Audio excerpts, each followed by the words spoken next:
A Treatise of Human Nature by David Hume. Book 1 of the Understanding. Part 3 of Knowledge and Probability. Section 4 of the component parts of our reasonings concerning cause and effect. Though the mind, in its reasonings from causes or effects, carries its view beyond those objects which it sees or remembers, it must never lose sight of them entirely, nor reason merely upon its own ideas, without some mixtures of impressions, or at least of ideas of the memory, which are equivalent to impressions.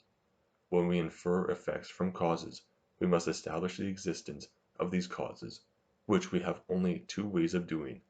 either by an immediate perception of our memory or senses, or by an inference from other causes, which causes again we must ascertain, in the same manner, either by a present impression, or by an inference of their causes, and so on till we arrive at some object which we see or remember. 'Tis impossible for us to carry on our inferences in infinitum,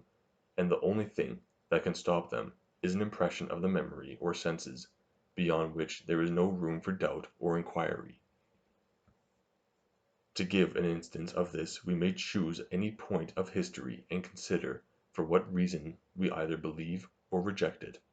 Thus we believe that Caesar was killed in the Senate House on the Ides of March, and that because this fact is established on the unanimous testimony of historians who agree to assign this precise time and place to that event. Here are certain characters and letters present either to our memory or senses, which characters we likewise remember to have been used as the signs of certain ideas, and these ideas were either in the minds of such as were immediately present at that action, and received the ideas directly from its existence, or they were derived from the testimony of others, and that again from another testimony, by a visible gradation, till we arrive at those who were eye-witnesses and spectators of the event.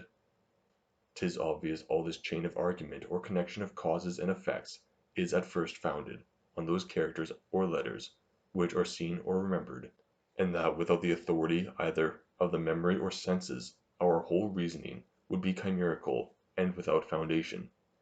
Every link of the chain would, in that case, hang upon another,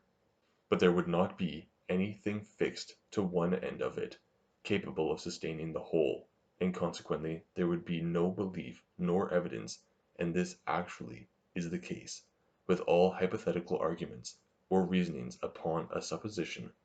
there being in them neither any present impression nor belief of a real existence. I need not observe that 'tis no just objection to the present doctrine, that we can reason upon our past conclusions or principles without having recourse to those impressions from which they first arose. For even supposing these impressions should be entirely effaced from the memory, the conviction they produced may still remain, and 'tis equally true that all reasonings concerning causes and effects are originally derived from some impression, in the same manner as the assurance of a demonstration proceeds always from a comparison of ideas, though it may continue after the comparison is forgot.